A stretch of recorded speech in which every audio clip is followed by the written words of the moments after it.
জগন্নাথ দেবের লীলা মহিমা। কুরুক্ষেত্রের যুদ্ধের পর প্রায় অনেক দিনই কেটে গেছে। শ্রীকৃষ্ণ তখন দ্বারকায়। একদিন তিনি গাছের ওপর পা ঝুলিয়ে বসেছিলেন। তার রাঙা চরণকে পাখি ভেবে ভুল করে বাণ মেরে বসল এক শবর। নাম ছিল তার জরা। বাণের আঘাতেই অবশেষে বৈকুণ্ঠ লোকের উদ্দেশ্যে যাত্রা করলেন কৃষ্ণ। অপঘাতে শ্রীকৃষ্ণের মৃত্যুর খবর পেয়ে অর্জুন ছুটে এলেন দ্বারকায়। দেহ সৎকারের সময় অর্জুন দেখলেন গোটা দেহটা পড়লেও সখার নাভিতে স্তর পড়ছে না। তখনই হলো দৈববাণী, ইনি সেই পরম ব্রহ্ম। অর্জুন, একে সমুদ্রে নিক্ষেপ করো, সমুদ্রেই ওর অনন্ত শয়ন। অর্জুন তাই করলেন। ঢেউয়ে ভাসতে ভাসতে এগিয়ে চলল পরম ব্রহ্ম সেই নাভি, আর তাকে লক্ষ্য করে সমুদ্রের তীর ধরে ছুটে চলল অনার্য সেই শবর জরা। শেষ অবধি তার বাণেই মৃত্যু হলো ভগবানের। দ্বারকা থেকে পুরী পর্যন্ত ছুটে চলা।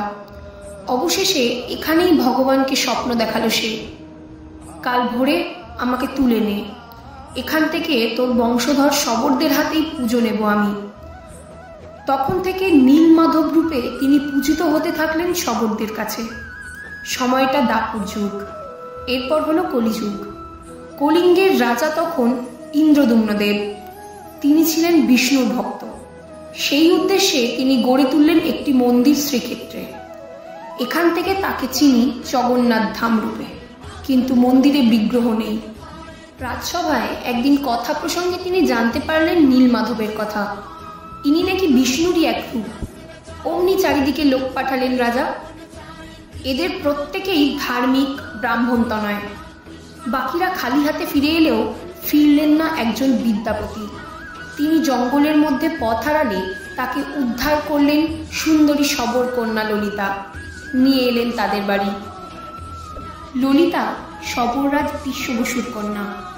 ললিতার প্রেমে পড়লেন বিদ্যাপতি। বিয়ে হলো দুজনের।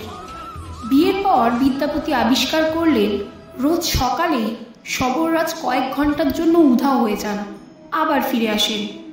কোথায় যান বিশ্ববসু?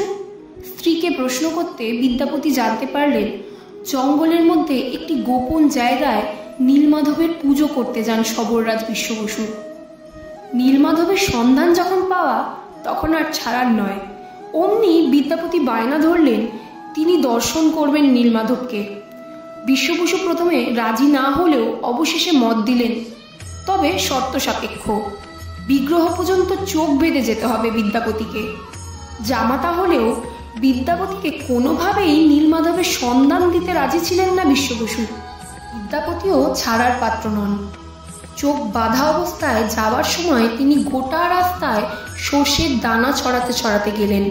যথাস্থানে পৌঁছে যখন তিনি দর্শন পেলেন নীলমাধবের, তখন তার প্রাণ আনন্দে ভরে উঠল। বনের মধ্যে পুজোর ফুল কুড়িয়ে এনে বিশ্ববসু যখন পুজোয় বসলেন, অমনি দৈববাণী হলো, এতদিন আমি দিন দুঃখীর পুজো নিয়েছি, এবার আমি মহাপ্রচারে রাজা ইন্দ্রদুম্নের পুজো নিতে চাই। ভীষণ রেগে গেলেন শবররাজ। ইষ্টদেবতাকে হারাবার দুঃখে বন্দি করলেন বিদ্যাপতিকে। কিন্তু কন্যা ললিতার বারবার কাকুতি মিনতিতে বাধ্য হলেন জামাতাকে মুক্ত করতে। বিদ্যাপতিও সঙ্গে সঙ্গে এই খবর পৌঁছে দিলেন রাজার কাছে। ইন্দ্রদুম্ন মহা আনন্দে জঙ্গলের মধ্যে সেই গুহার উদ্দেশ্যে রওনা হলেন ঠাকুরকে সাড়ম্বরে রাজপ্রাসাদে আনতে। কিন্তু এ কি, নীলমাধব কোথায়? কোথায় আমার নীলমাধব? আটক হলেন শবররাজ। তখন দৈববাণী হলো, সমুদ্রের জলে ভেসে আসবে দারু, মানে কাঠ। সেই থেকেই বানাতে হবে বিগ্রহ। হাজার হাজার হাতি, ঘোড়া, সিপাহী শাস্ত্রী, লোক লস্কর নিয়েও সমুদ্র থেকে তোলা গেল না সেই দারু।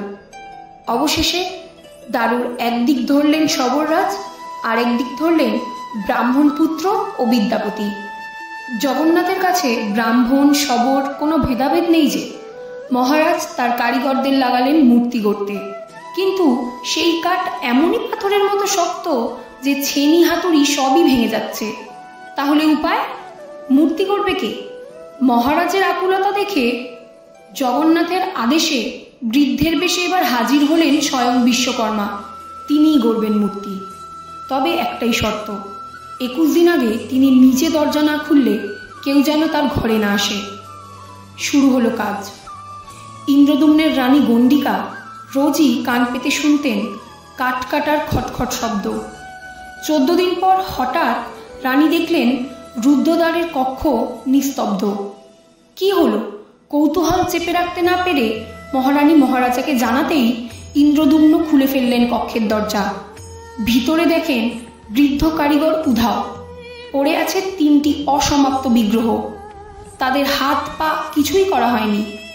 গর্হিত অপরাধ করে ফেলেছেন ভেবে দুঃখে ভেঙে পড়লেন রাজা। তখন তাকে স্বপ্নাদেশ দিয়ে জগন্নাথ বললেন যে এমনটা আগে থেকেই পূর্ব নির্ধারিত ছিল, তিনি এই রূপেই পূজিত হতে চান। সেই থেকেই শ্রী জগন্নাথ দেবের বিগ্রহ ওভাবেই পূজিত হয়ে আসছে যুগ যুগ ধরে।